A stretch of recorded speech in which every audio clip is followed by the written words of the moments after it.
How can a bedroom joke break a marriage in broad daylight? I'm Calista Vane, and I thought I was just being honest with my friends.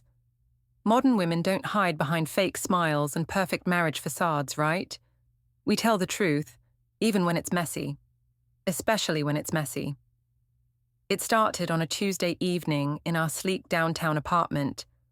The living room was filled with laughter as my sister Eloise and our friend Rachel sat cross-legged on the cream-colored sofa, wine glasses in hand. Julian was in the kitchen, pretending to wash dishes while obviously listening to every word. So, get this, I said, refilling my glass with our best Pinot Grigio. Last night, Julian tries to be all romantic, right? Candles, soft music, the whole production.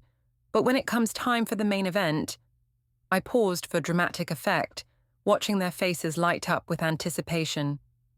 3 minutes. I'm not even kidding. 3 minutes and he's rolling over asking if I enjoyed it. Eloise nearly choked on her wine. No way, what did you tell him? I said, honey, I've had longer commercial breaks. The room erupted in laughter. Rachel was wiping tears from her eyes, and Eloise was recording everything on her phone for her Instagram story. From the kitchen came the distinct sound of a plate hitting the counter harder than necessary. Julian appeared in the doorway, his dark hair slightly mussed, his usually calm brown eyes flashing with something I'd never seen before. Calista, can I talk to you for a minute? His voice was steady, but there was an edge to it. We're having girl time, babe. Whatever it is can wait. I waved him off, turning back to my audience. But seriously, ladies, I think I need to buy him a stopwatch for his birthday. Maybe some performance enhancement supplements. More laughter, more recording. Julian's jaw tightened and he disappeared back into the kitchen. I heard the back door slam. He was probably going out to the balcony to sulk. Typical Julian, always too emotional about everything. You are terrible, Rachel giggled. But honestly, good for you for being real about it. Most wives just suffer in silence. Exactly, I raised my glass. Why should I pretend everything's perfect when it's not? Honesty is healthy. If Julian can't handle a confident woman who speaks her truth, that's his problem. The evening continued with more wine, more stories, and more material about my husband's shortcomings. By the time Eloise and Rachel left around midnight, my phone was buzzing with notifications from our group chat, laughing emojis, fire symbols, and comments about how brave and hilarious I was. I found Julian in the guest room, making up the small twin bed with military precision. What are you doing? I leaned against the door frame, still buzzing from the wine and attention. Sleeping here tonight. He didn't look up from tucking in the corners of the fitted sheet. Oh, come on. Don't be so dramatic. It was just girl talk. Girl talk. He repeated the words like they tasted bitter. Is that what you call sharing intimate details of our marriage with your friends and social media? I was being honest about our relationship. There's nothing wrong with that. Julian finally looked at me, and something in his expression made my stomach flutter with unease. Our relationship, Calista. All my failures as entertainment for your friends. You're being too sensitive. It's not that serious. Not that serious. He nodded slowly, like he was filing that phrase away somewhere. Got it. I watched him pull his laptop from under the bed and set it up on the small desk in the corner. The screen illuminated his face as he typed in a password I didn't recognize. When had he changed it? The familiar startup sounds of his computer filled the awkward silence. Julian, you're overreacting. Come back to our bed. I'm good here. His fingers moved across the keyboard with purpose, and I caught a glimpse of what looked like a document titled Calendar Notes, before he angled the screen away from me. Fine, be childish. I turned to leave, then paused. But this is exactly the kind of thing I was talking about tonight. You can't handle when I'm just being myself. He didn't respond, but I heard the soft whir of the printer starting up in the home office down the hall. What could he possibly need to print at this hour? I shrugged it off and went to our bedroom alone, scrolling through the group chat messages until I fell asleep. The last thing I remembered was Eloise texting, You're my hero, sis. Julian needs to grow up and appreciate what he has. The next morning, Julian was already gone when I woke up. His coffee cup sat in the sink, rinsed and ready for the dishwasher. On the kitchen counter, I found a printed calendar page for the current month. Tuesday's date was circled in red ink, with a note in Julian's careful handwriting. Intimate details shared publicly. Guests: Eloise, Rachel, video recorded. I stared at the paper, a chill running down my spine despite the morning sunshine streaming through our windows. What was he planning to do with this information? My phone buzzed with a text from my mother. Eloise showed me your story from last night. Good for you, sweetheart. Julian needs to understand that modern marriages require honesty and communication. Don't let him make you feel bad for being real. The support felt good, washing away my momentary concern. Mum was right. I was just being honest. And if Julian couldn't handle that, maybe he needed to examine why the truth made him so uncomfortable. But as I got ready for work, I couldn't shake the image of him at that computer, typing with such focused intensity. And why had he printed that calendar page? I pushed the thoughts away. Julian would get over it. He always did. 3 weeks later, my friendship with Ezra Lorne from the marketing department had evolved into something much more interesting. It started innocently enough. Shared coffee breaks, lingering conversations about weekend plans, text messages that grew progressively flirtier. Ezra was everything Julian wasn't. Spontaneous, charming, and completely uninterested in emotional drama. When I mentioned my husband's sensitivity issues, Ezra just laughed and said, "Some guys can't handle a woman with personality." Our first real moment happened during a late Thursday at the office. Most people had gone home, but we were both staying late to finish a presentation for Friday morning. The open plan office felt intimate, with just the two of us and the cleaning crew. "Your husband know you're here this late?" Ezra asked, rolling his chair closer to my desk to look at my screen. "He's probably documenting it in his little journal," I said, then immediately regretted revealing too much. But Ezra's laugh was warm and understanding. "Journal? He's been keeping track of everything I do lately, like some kind of weird surveillance project." The words tumbled out before I could stop them. Ever since I shared some funny stories about our marriage with my friends, he's been acting like I committed some terrible crime. Ezra's hand found mine on the mouse.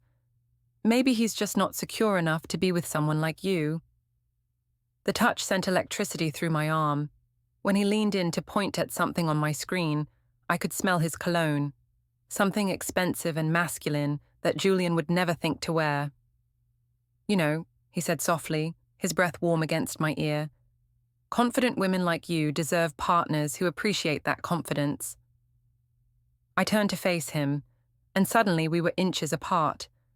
The kiss was inevitable, soft at first, then deeper when I didn't pull away. When we finally broke apart, my heart was racing with excitement I hadn't felt in years. "This is crazy," I whispered, but I was smiling. The best things usually are. From that night forward, Ezra and I began meeting regularly. Coffee shops, late office hours, quick lunches at restaurants across town, where we wouldn't run into anyone we knew. It felt like living a double life, but not in a guilty way, more like I was finally living authentically. The irony wasn't lost on me, that while Julian was obsessing over my honesty with friends, I was keeping the most significant secret of our marriage. But this felt different. This was mine, something beautiful and exciting that belonged to me alone. Meanwhile, my coffee shop sessions with friends became even more entertaining. Our regular spot was a trendy place downtown, with exposed brick walls and baristas who knew our usual orders. Eloise, Rachel, and I claimed our favorite corner table every Saturday morning, and I regaled them with fresh material about Julian's increasingly strange behavior. He started locking his phone, I told them over my third latte of the morning. "Like, seriously? We've been married 8 years. What could he possibly have on there that I can't see?" "Maybe he's finally growing a backbone," Rachel suggested. "Getting some mystery back." "Please, This is Julian we're talking about, the man who asks permission to buy new socks. I pulled out my own phone and scrolled to our text thread. Look at this. Yesterday, he sent me a message asking what time I'd be home from work. Not, how was your day, or, miss you. Just, what time will you be home? Like he's my parole officer. Eloise leaned forward conspiratorially. Maybe he's planning something romantic, trying to surprise you. The only surprise would be if he lasted longer than his usual record. The table erupted in familiar laughter, and I felt that addictive rush of being the center of attention, the clever one with the perfect comeback. What I didn't notice was Simon Tran, Julian's friend from college, sitting 2 tables away with his laptop. He'd been there when we arrived, and he was still there when we left an hour later. If I had noticed him, I might have wondered why he seemed so focused on his phone instead of his computer screen. That evening, Julian was in the guest room again. It had become his permanent residence. I found him organizing papers in manila folders, each labeled with dates and what looked like printed screenshots. "What's all this?" I asked, trying to peek over his shoulder. He closed the folder smoothly and slid it into a filing box. "Just work stuff." "Since when do you bring work home?" "Since when do you care what I do?" The question was delivered without malice, just genuine curiosity, which somehow made it worse than if he'd been angry. "I care. I'm your wife." "Are you?" He looked at me with those steady brown eyes, and I felt exposed in a way that had nothing to do with the affair, and everything to do with the way he was studying my face like he was memorizing it. "What kind of question is that?" "An honest one. You like honesty, right?" The conversation felt like walking through a minefield. Every response seemed loaded with potential consequences I couldn't predict. "Julian, I don't know what's gotten into you lately, but this whole mysterious act is getting old." "Mysterious?" He nodded thoughtfully. "Interesting choice of words." My phone buzzed with a text from Ezra. "Thinking about you. Can't wait for lunch tomorrow." I quickly flipped the phone face down, but not before Julian's eyes flicked to it. "Important message?" he asked. "Just work stuff," I said, echoing his earlier response. "Just work stuff," he repeated, the same way he'd repeated "girl talk" weeks ago. Then he turned back to his papers, effectively dismissing me from the conversation. Later that night, I heard the printer again. The soft mechanical sounds drifted down the hallway like a ghost in the walls. When I got up to investigate, the home office door was closed, and a thin line of light showed underneath. I pressed my ear to the wood and heard Julian's voice, low and measured, like he was on a phone call. "Documented everything so far. Yes, I understand the process. How much more evidence do you think we'll need?" My blood ran cold. Evidence? Evidence of what? And who was he talking to at midnight? I crept back to bed, but sleep wouldn't come. My phone showed 3 more messages from Ezra, each one more suggestive than the last. For the first time since our affair began, they didn't make me smile. Instead, I found myself wondering if somehow Julian knew more than he was letting on. But that was impossible. Julian was many things: methodical, quiet, observant. But he wasn't devious. He didn't play games or set traps. If he suspected something, he would confront me directly. Wouldn't he? Ivy's 7th birthday party was supposed to be a celebration.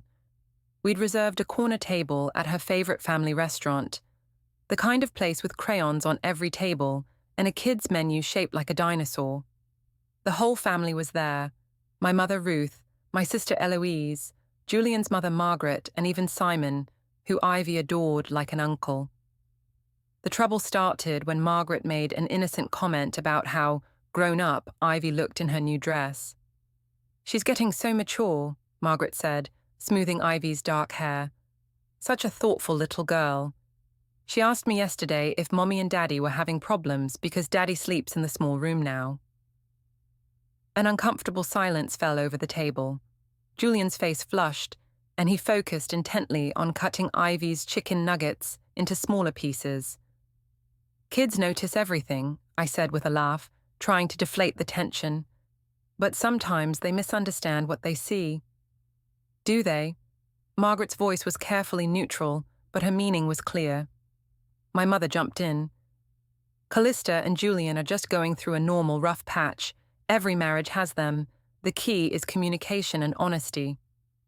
Oh, we're definitely communicating, I said, feeling the familiar pull of an audience. Maybe too much, according to some people. Eloise giggled. Tell them about the counselling pamphlet. Counselling pamphlet? Margaret looked between Julian and me.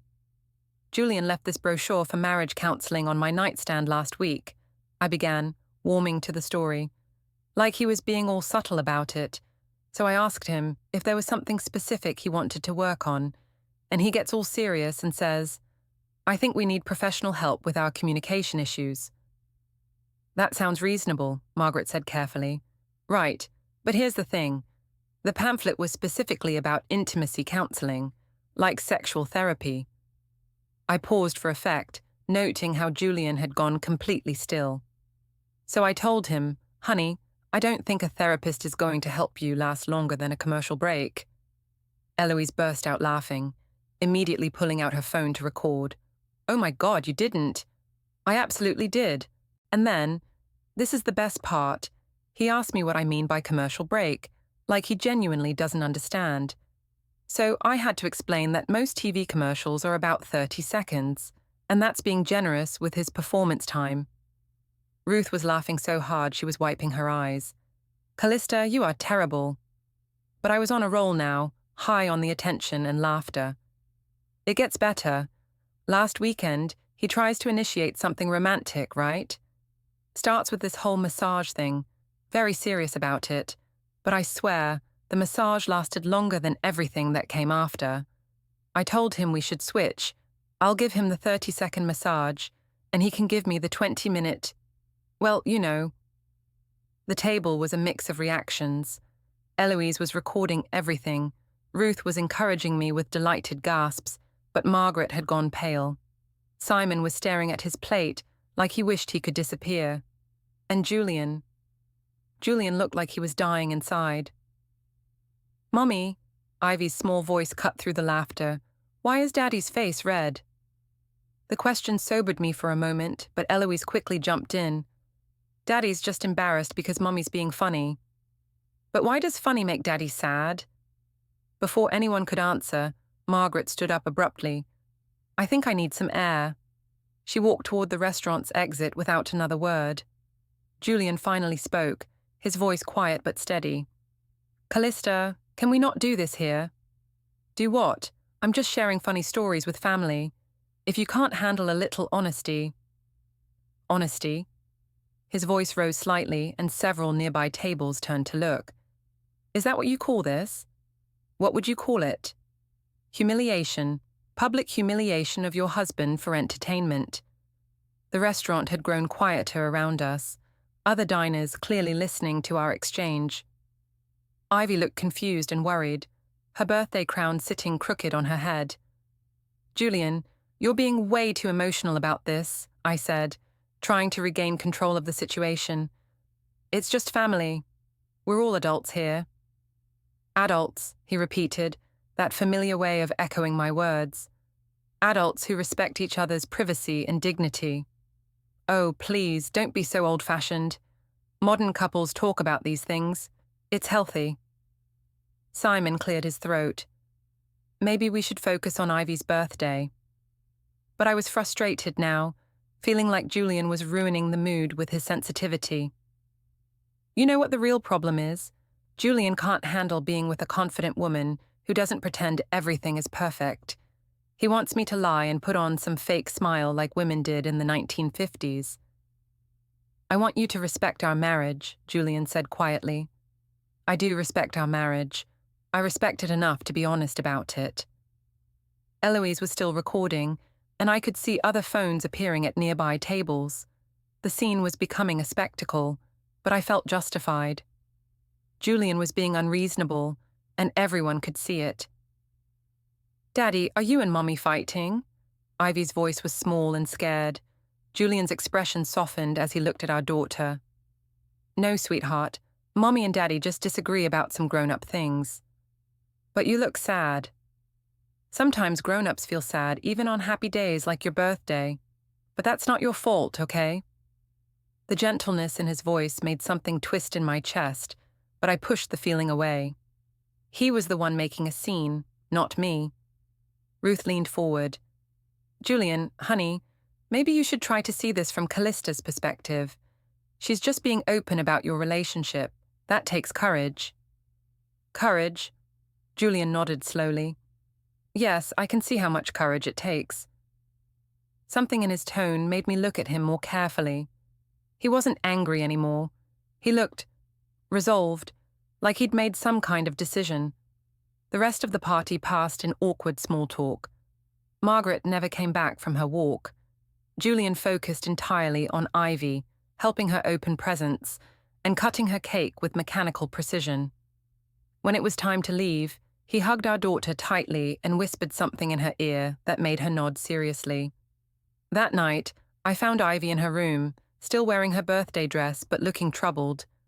Mommy, what's a commercial break? My stomach dropped. Where did you hear that, baby?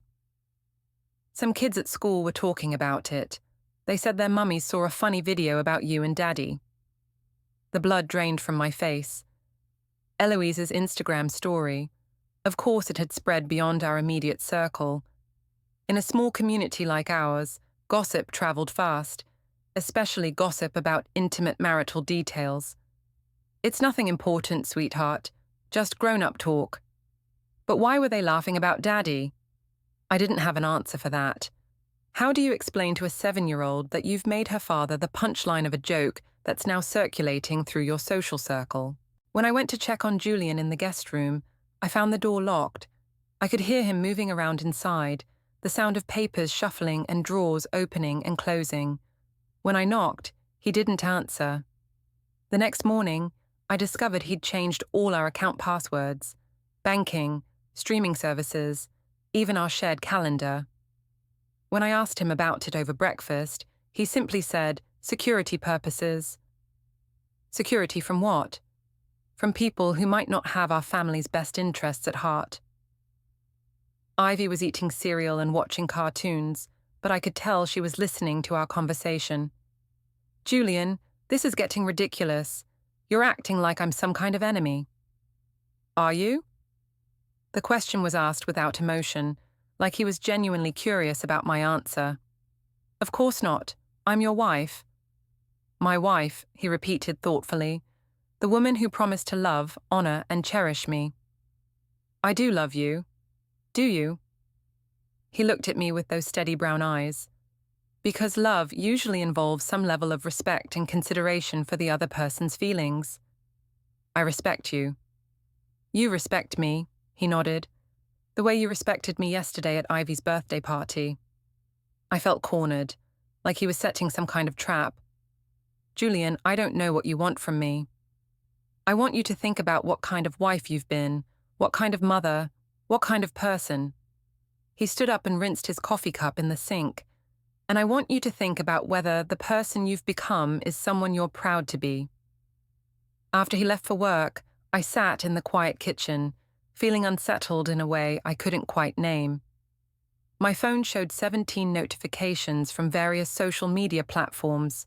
Likes, comments, shares of Eloise's video from the restaurant. The attention should have felt good. Instead, it felt like something was slipping away from me. Something important that I hadn't realized I valued until it was too late to save it.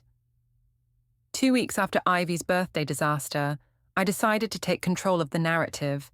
If people were going to talk about my marriage anyway, I might as well give them something worth talking about. Social media was the perfect platform for a modern woman to share her authentic experiences. I set up my phone in our bedroom, making sure the lighting was perfect and the background showed our expensive bedding and artwork. The video was meant to be empowering, a confident wife sharing bedroom secrets that other women could relate to. Hey, beautiful people, I began, flashing my brightest smile at the camera. So, I've been getting tons of messages asking for more details about my marriage stories. You know I'm all about keeping it real, So let's talk about something nobody wants to admit. What happens when the romance dies in your relationship? I went on to describe Julian's romantic failures in vivid detail, complete with sound effects and dramatic reenactments. I talked about his two-pump performance and his confused puppy dog face when I tried to give him guidance. I demonstrated his awkward attempts at dirty talk, using a voice that made him sound like a nervous teenager. The best part, I continued, warming to my theme, is that he actually bought a book about improving marital intimacy. A book. Like, honey, I don't think reading about it is going to help you with your timing issues. The video was a hit. Within hours, it had hundreds of likes and dozens of shares. Women were commenting with their own stories, praising me for my honesty and courage. I felt vindicated. This was exactly the kind of open, authentic content that social media was made for. As a playful touch, I tagged several people in the video, including Ezra. It was meant to be an inside joke, a subtle acknowledgement of our connection without being obvious about it. He'd appreciate the humor, and maybe it would make Julian a little jealous to see that other men found me entertaining. Julian, meanwhile, had become a ghost in his own home. He left early for work, came home late, and spent his evenings locked in the guest room with his mysterious paperwork. When he did interact with Ivy and me, he was polite but distant, like a courteous stranger. "Daddy's being weird," Ivy confided to me one evening as I tucked her into bed. "How do you mean, sweetheart?" "He keeps asking me questions about school and my friends and stuff, but not normal questions. He wants to know if kids say mean things about our family." A chill ran down my spine. "What did you tell him?" "That some kids laugh about the funny videos, but I don't understand why they're funny." After Ivy fell asleep, I found Julian in the home office, surrounded by printed documents and manila folders. His laptop was open to what looked like a legal website. "We need to talk," I said, settling into the chair across from his desk. "Do we?" He didn't look up from his screen. "Julian, this silent treatment has gone on long enough. You're confusing Ivy, and you're making me feel like a stranger in my own home." "Your own home," he repeated. "Interesting." "What's that supposed to mean?" "Nothing. Just noting your choice of words." He finally looked at me, and I was struck by how different he seemed. The man I'd married was soft around the edges, quick to smile, eager to please. This version of Julian was sharp and focused, like he'd shed some essential vulnerability. "I think we should try counseling," I said. "For real this time, not just as material for jokes." "Counseling," he nodded thoughtfully. "To work on our communication issues." "Yes. To help you understand that I'm not trying to hurt you, I'm just being myself." "Being yourself," he echoed. "The self that shares intimate details of our marriage with strangers on the internet." So he had seen the video. "Julian, that video was about female empowerment and honest communication in relationships. It wasn't meant to hurt you." "What was it meant to do?" The question caught me off guard. To help other women feel less alone in their struggles, to normalize conversations about marital intimacy, by making me the punchline, by sharing real experiences that other wives can relate to. "Real experiences," he said slowly, "like tagging your coworker in a video about our sex life." My stomach dropped. He'd noticed the Ezra tag. "That was just, he's a friend. He appreciates my sense of humor." "I'm sure he does." Julian's voice was perfectly calm, which somehow made it more unsettling than if he'd been angry. "Tell me, Calista, do you think Ezra would appreciate being tagged in videos about his own intimate failures? Or is that a special honor you reserve for your husband?" "You're twisting this into something it's not." "Am I?" He turned his laptop screen toward me. "I've been doing some research on social media harassment and public humiliation. Did you know that deliberately sharing embarrassing private information about someone without their consent can have legal implications?" "Legal implications? Julian, you're being ridiculous. It's just social media." "Just social media," he repeated. "Just like it was just girl talk, and just a family dinner, and just being yourself. I felt like I was losing control of the conversation, like he was several steps ahead of me in some game I didn't realize we were playing. What do you want from me? I want you to think about who you've become. The woman I married would never have humiliated me publicly for entertainment. She would never have made our daughter a target for school gossip. She would never have... He stopped himself, shaking his head. Would never have what? Nothing, it doesn't matter now. Julian, please. I love you. I love our family. If you'll just tell me what you need from me. What I need, he said quietly, is for you to stop. Stop the videos, stop the jokes, stop treating our marriage like content for your social media platform. And if I do that, if I stop sharing our experiences, then maybe we can figure out if there's anything left to save. The conversation felt like a turning point, but I wasn't sure toward what. That night, I deleted the bedroom secrets video and posted an apology of sorts, a vague message about taking time to focus on family privacy. But the damage was already done. The video had been screenshotted and shared beyond my original audience. At work, people were giving me knowing looks and barely suppressed smiles. Ezra mentioned that HR had asked him about his relationship with me, apparently concerned about workplace appropriateness.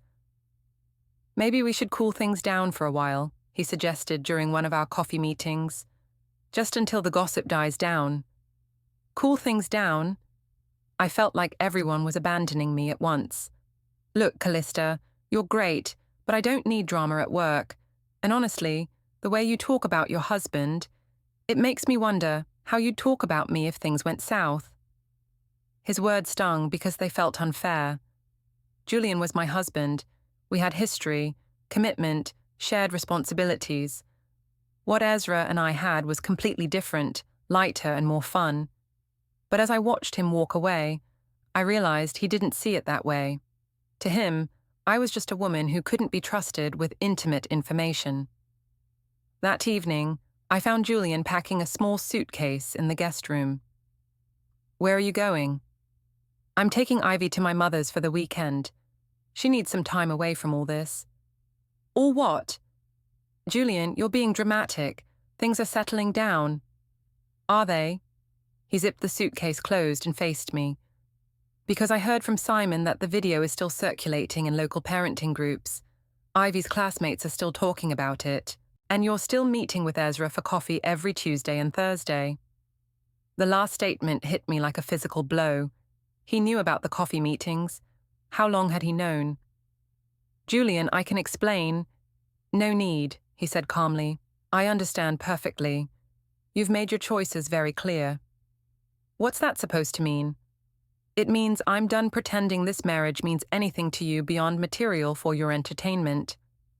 He walked past me toward Ivy's room, leaving me standing alone in the guest room that had become his sanctuary. I looked around at the space he'd created for himself, neat, organized, private. On the small desk, I noticed a stack of papers held together with a binder clip. The top page showed a printed email with a law firm's letterhead. My hands shook as I lifted the clip to read the first few lines. Thank you for your consultation regarding dissolution of marriage and custody arrangements. As discussed, documentation of the behavior patterns you've described will be essential for... I dropped the papers like they were on fire. Dissolution of marriage, custody arrangements. Julian wasn't just angry or hurt, he was planning to leave me, and he was building a case to take Ivy with him. As I heard him helping our daughter pack her overnight bag, talking to her in the gentle, patient voice he'd always used, I realized that everything I'd thought was harmless fun had been evidence in a case I didn't know was being built against me. The house felt different after they left, not empty, but exposed, like all the walls had become transparent and everyone could see inside. The weekend without Julian and Ivy stretched endlessly.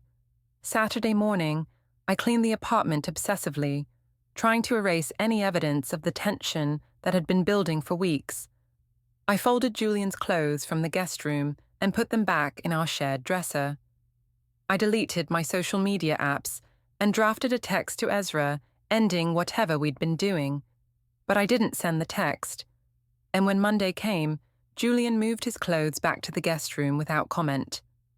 "How was Grandma's house?" I asked Ivy over breakfast. "Good.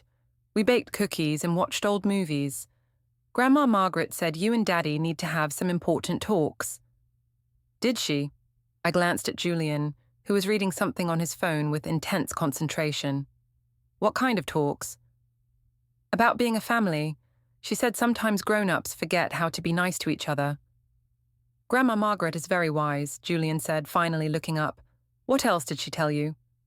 "That I should always tell the truth, even when it's hard, and that families should protect each other, not hurt each other."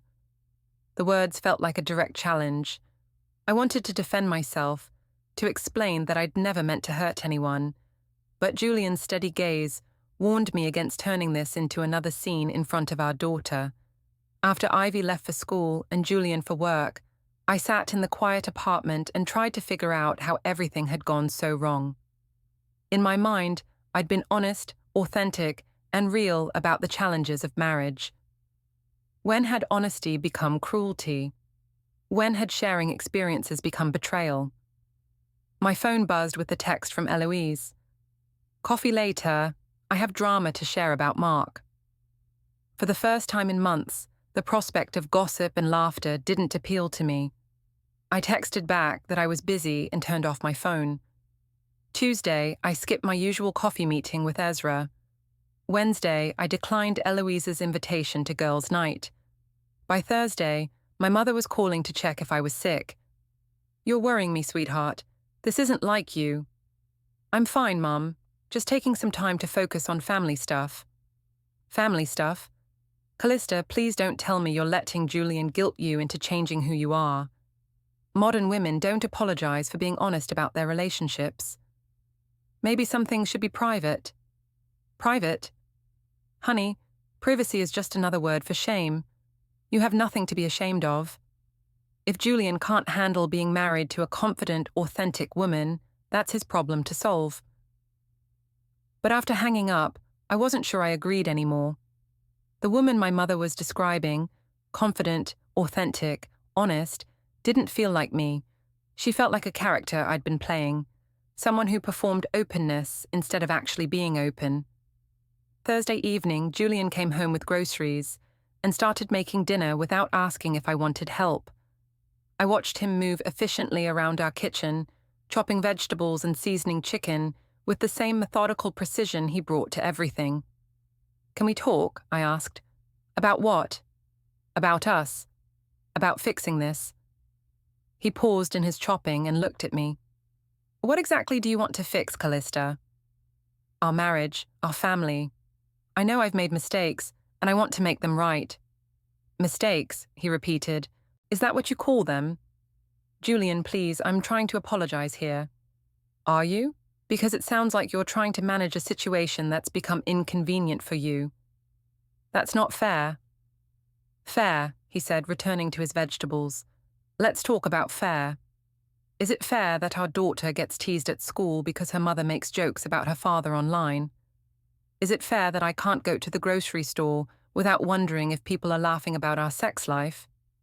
Is it fair that my wife has been having an affair while lecturing me about honesty?" The last sentence hung in the air, like a bomb waiting to explode.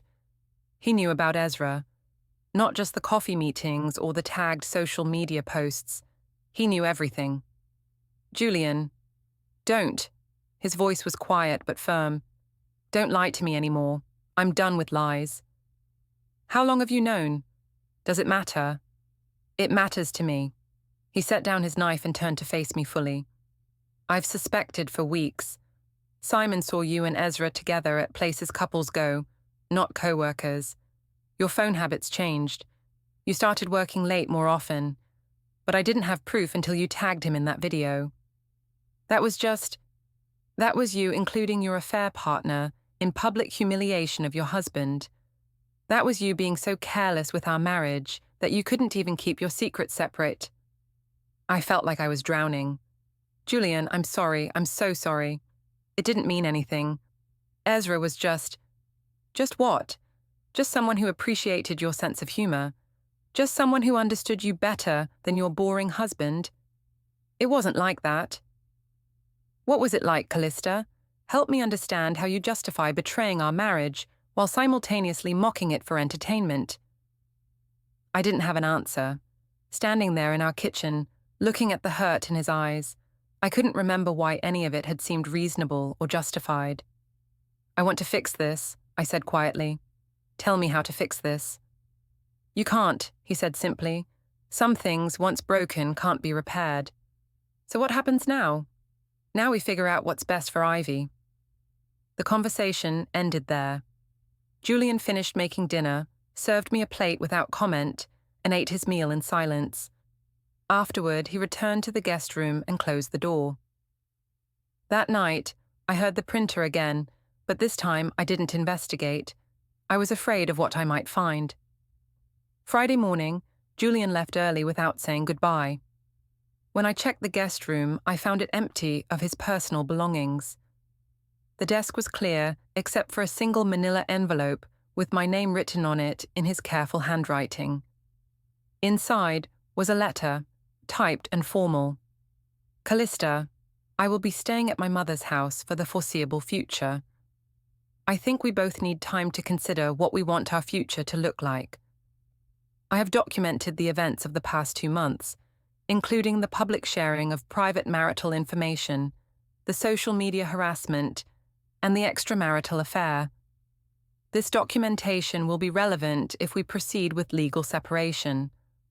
I suggest you use this time to think about the person you want to be and the kind of life you want to live. I hope, for Ivy's sake, that you choose to become someone she can be proud to call her mother. I will pick up Ivy from school today and this weekend. We can discuss a more permanent arrangement next week. Julian. The letter was devastating in its calm professionalism. No anger, no accusations, no emotional manipulation, just facts and consequences laid out like a business proposal. I spent the weekend alone, really alone, for the first time in years. No social media, no coffee dates, no family dinners filled with laughter at someone else's expense. Just me and the silence and the growing realization that I had destroyed something precious while convincing myself I was just being honest. Sunday evening, my phone rang. It was Julian. I'd like to meet with you tomorrow, he said without preamble. There are some things we need to discuss. About what? About our future. I'll send you an address. Please be there at 2 o'clock. Julian, can't we just talk at home? No, he said quietly. We can't. After he hung up, I stared at my phone, waiting for the address. When it came, I recognized it as a downtown office building, the same building that housed several law firms. My hands were shaking as I realized that whatever Julian wanted to discuss, it was serious enough to require lawyers. The building was glass and steel, and the law firm on the 15th floor felt like a courtroom without the judge. Julian waited inside with his attorney and an associate, folders stacked like weapons. They said the words calmly: separation,